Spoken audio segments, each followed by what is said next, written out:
Assalamualaikum warahmatullahi wabarakatuh. Salam sejahtera untuk kita semua. Hari ini kita akan mengadakan perkuliahan online terkait hukum waris dalam KUH Perdata. Perkenalkan sebelumnya saya Astri Nurdin untuk pengampu mata kuliah hukum waris di sini. Nah, lalu kita akan membahas terkait pengertian unsur-unsurnya dan sebagainya untuk permulaan pertemuan pertama kita ya. Nah, kita akan membahas terkait pengertian. Jadi apa sih sebenarnya nih terkait hukum waris? Nah, hukum waris ini adalah aturan hukum yang mengatur mengenai akibat hukum dari matinya seseorang terhadap kekayaan yang ditinggalkannya, yaitu mengatur bagaimana kekayaan tersebut akan berpindah kepada orang-orang yang berhak menerimanya. Juga diatur mengenai akibat hukum dari perpindahan tersebut, baik dalam hubungan di antara mereka maupun dalam hubungan dengan pihak ketiga. Lalu apa aja nih unsur-unsur pewarisan? Jadi unsur-unsur pewarisan itu ada tiga. Itu pewaris, ahli waris, dan harta warisan. Siapa yang disebut pewaris? Itu orang yang mati dan meninggalkan warisan. Lalu siapa yang disebut ahli waris? Itu orang yang menggantikan kedudukan pewaris atas harta warisan. Lalu apa harta warisan? Itu kompleks kekayaan yang berupa aktiva dan pasiva si pewaris yang berpindah kepada ahli waris. Artinya, aktiva dan pasiva di sini tidak hanya harta yang ditinggalkan, tetapi hutang juga akan berpindah kepada ahli waris.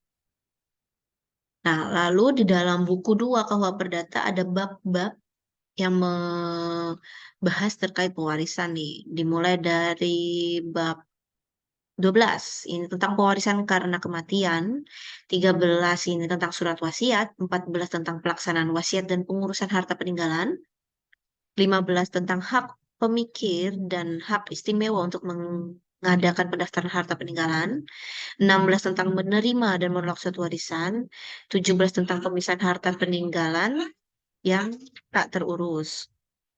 Nah, ini untuk pluralisme hukum waris. Nah, ini bagi orang Indonesia asli, pada pokoknya berlaku hukum adat. Bagi orang Indonesia yang beragama Islam, di berbagai daerah ada pengaruh yang nyata dari peraturan pewarisan Islam. Bagi orang-orang Arab, pada umumnya berlaku seluruh hukum waris Islam. Bagi orang China dan Eropa keturunan, berlaku hukum waris dalam KUH Perdata. Jadi dalam hukum waris ini kita ada beberapa pluralisme. Ya, mungkin pada awalnya kita akan membahas terkait dalam KUH Perdata ya. Nah, ini ada dua macam pewarisan. Apa saja sih?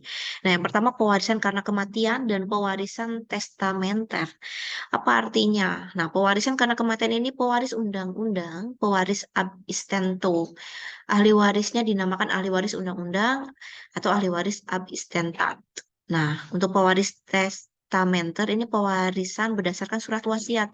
Ini pewarisan ad estamento, ahli warisnya dinamakan ahli waris testamenter atau ahli waris surat wasiat. Jadi ada yang berlaku ahli waris itu terkait undang-undang dan ada juga yang berdasarkan surat wasiat. Lalu di dalam pasal 874, segala harta peninggalan seseorang yang meninggal dunia adalah kepunyaan sekalian ahli waris menurut undang-undang. Sekedar terhadap itu dengan surat wasiat tidak telah diambilnya suatu ketetapan yang sah. Jadi ini kehendak pewaris dalam wasiat didahulukan terlebih dahulu. Yang kedua pewarisan undang-undang bersifat mengatur. Yang ketiga dibuat dalam bentuk surat wasiat. Lalu untuk pengertian kematian pewaris, nah ini ada di pasal 830. Pewarisan hanya berlangsung karena kematian. Nah, ini kematian seperti apa? Yang pertama kematian alamiah, kematian karena adanya putusan hakim tentang pernyataan kemungkinan meninggal dunia dan kematian perdata. Ini dicabut dengan pasal 3. Nah, ini pasal 1334 ayat 2. Orang tidak dapat melepaskan warisan yang sebelum terbuka. Nah, nanti boleh teman-teman pelajari di pasal 169, 176, 178, dan pasal 1063. Nah, ini dalam perjanjian kawin tidak dapat melepaskan warisan yang belum terbuka. Lalu ini ada penerimaan warisan. Penerimaan warisan dengan alas hak umum ini menerima aktiva dan pasiva. Ahli waris baik ahli waris undang-undang atau ahli waris testamenter. Jadi keduanya itu penerimaan warisannya terkait aktiva dan pasiva. Nah, menyentuh penerimaan warisan dengan alas hak khusus, ini penerima aktiva saja, penerima legaat, penerima hibah wasiat legataris. Jadi kalau misalnya warisannya ada terkait wasiat, biasanya dia hanya terkait aktif rasanya saja ya. Jadi apa saja yang diwasiatkan yang untuk ahli warisnya. Nah, ini terkait harta warisan, ini ada di pasal 879. Undang-undang tak memandang akan sifat atau asal-usul harta peninggalan dalam mengatur masalah pewarisan. Nah, dasarnya asas persatuan harta dalam satu keluarga hanya ada dalam satu harta. Di Undang-Undang Perkawinan pun hukum Islam maupun hukum adat menganut asas pemisahan harta dapat disimpangi dengan perjanjian kawin. Jadi sebenarnya harta warisan itu tidak terpisahkan terkait harta peninggalan bersama dan yang lainnya. Cuman di dalam undang-undang perkawinan, hukum Islam dan hukum adat menganut asas pemisahan harta. Atau jika ada dalam suatu perkawinan itu diperjanjikan hal lain ya. Nah, ini untuk rumus menentukan warisan. Ini pewaris yang tidak menikah, ini ada pewaris kawin. Nah, itu harta warisan sama dengan eh, harta kekayaan. Nanti untuk pewaris kawin, ini persatuan hartanya itu dalam harta warisannya seperdua harta peninggalan dan pemisah hartanya harta warisan, harta eh, apa perdata. Nah ini sepertiga dari harta bersama, harta perwarisan, sorry, harta perwarisan dengan harta perdata bersama. Nah, ini untuk syarat menjadi ahli waris di dalam undang-undang. Ini ditunjuk menjadi ahli waris itu ada di pasal 832. Keluarga sedarah sah atau luar kawin dan suami atau istri yang hidup lebih lama. Nah, ini telah lahir saat warisan terbuka. Ini ada di pasal 836.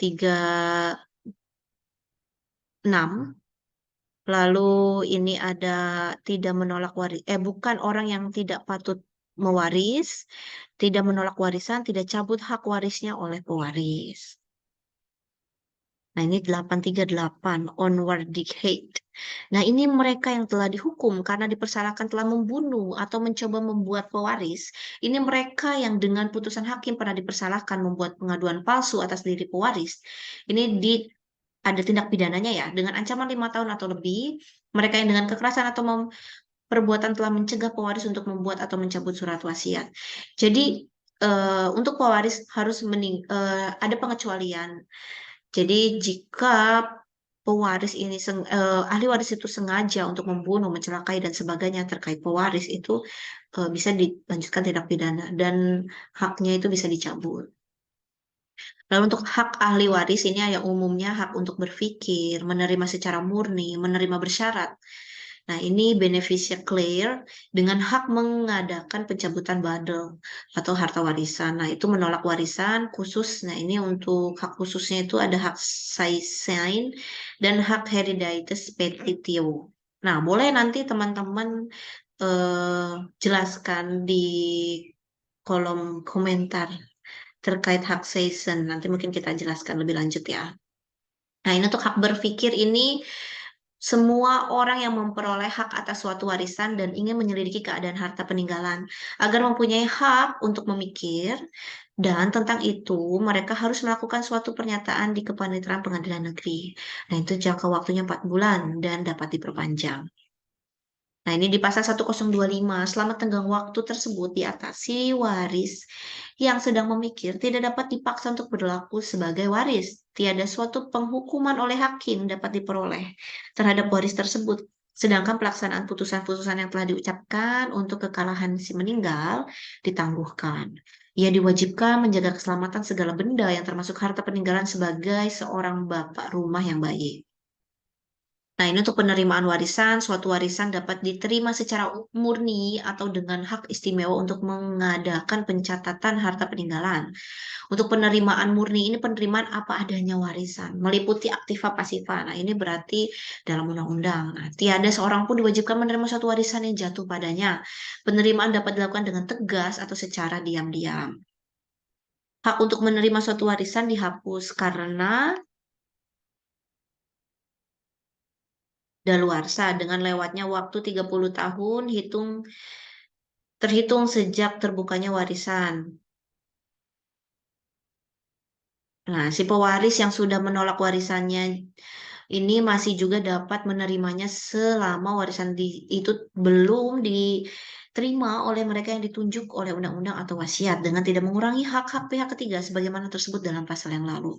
Akibat penerimaan secara murni adalah terjadi percampuran harta antara harta pribadi ahli waris dan harta warisan, sehingga tanggung jawab atas hutang warisan dan seterusnya juga membebani harta pribadi ahli waris. Jadi tidak hanya harta warisan yang menjadi alat untuk membayarkan hutang atau dan sebagainya, tapi harta pribadi ahli waris pun ikut tercampur. Ahli waris yang sudah menerima warisan secara murni tidak dapat menerima secara benefit clear ataupun menolak warisan. Jadi tidak bisa menolak warisan yang jatuh kepadanya. Nah, ini penerimaan secara benefit clear ini penerimaan bersyarat, penerimaan dengan hak istimewa untuk mengadakan pencabutan badal. Penerimaan beneficiary ini ahli waris menerima pasifa warisan sebesar aktiva yang ada. Seorang waris kehilangan hak menerima secara beneficiary ini apabila dengan sengaja tidak memasukkan sebagian warisan pada saat pendaftaran warisan atau melakukan penggelapan warisan. Ini untuk akibat penerimaannya ini di pasal 1032 hak istimewa untuk mengadakan pencatatan badal mempunyai akibat.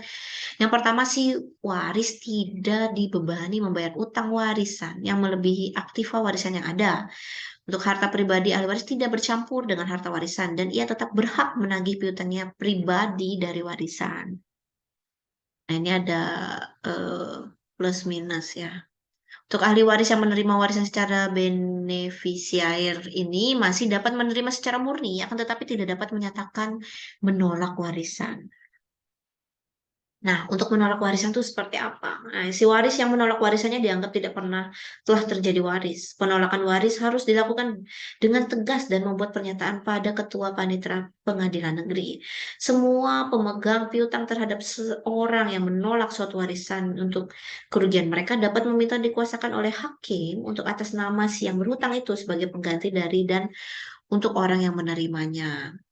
Nah, tadi nih untuk teman-teman yang udah mencari tahu terkait hak saisen, nah di sini di pasal 833 sekalian ahli waris dengan sendirinya karena hukum memperoleh hak milik atas segala barang, segala hak dan piutang si yang meninggal. Dengan sendirinya itu otomatis karena hukum dan menjadi pemilik harta warisan segala barang dan hak piutang. Nah, terus untuk hak hereditatis petitionya ini, tiap-tiap ahli waris berhak memajukan gugatan guna memperjuangkan hak warisnya terhadap segala mereka yang baik atas dasar hak yang sama, baik tanpa dasar sesuatu hak pun menguasai seluruh atau sebagian harta peninggalan, seperti pun terhadap mereka yang secara licik telah menghentikan penguasaannya. Ini ditujukan kepada sesama ahli waris, orang yang menguasai harta warisan tanpa alas hak, orang yang melepaskan penguasaan secara tidak sah. Jadi pada dasarnya jika memang ada hak waris itu boleh kita perjuangkan. Dan jika memang ada hak orang lain atas harta yang kita kuasakan itu untuk diberikan. Karena pada hakikatnya waris itu bukan diminta tapi harus diberikan. Nah, untuk cara mewaris ini ada berbagai warisan. Yang pertama, mewaris karena kedudukan sendiri dan mewaris karena penggantian tempat. Nah, mungkin teman-teman untuk cara mewarisi itu kita akan dilanjuti untuk selanjutnya, untuk pertemuan selanjutnya. Untuk pertemuan sekarang kita cukup untuk sampai terkait menolak warisan dan hak warisan. Nanti untuk teman-teman yang ingin bertanya atau terkait tadi penjelasan yang sudah dijelaskan, ada yang ingin di-sharing, boleh di kolom komentar atau boleh di dalam grup atau boleh japri kepada saya. Dan jangan lupa untuk teman-teman untuk mengisi absensi dalam BOC dan mengisi absensi di kolom komentarnya ya. Terima kasih atas waktu dan kehadirannya teman-teman secara online ini. Saya harap materi hari ini mampu untuk memberikan tambahan terkait apa yang menjadi ahli waris, apa yang menjadi pengertiannya, apa unsur-unsurnya dan sebagainya. Nanti akan lebih lanjutnya, kita akan bahas di pertemuan selanjutnya. Terima kasih banyak teman-teman. Saya akhiri. Wassalamualaikum warahmatullahi wabarakatuh.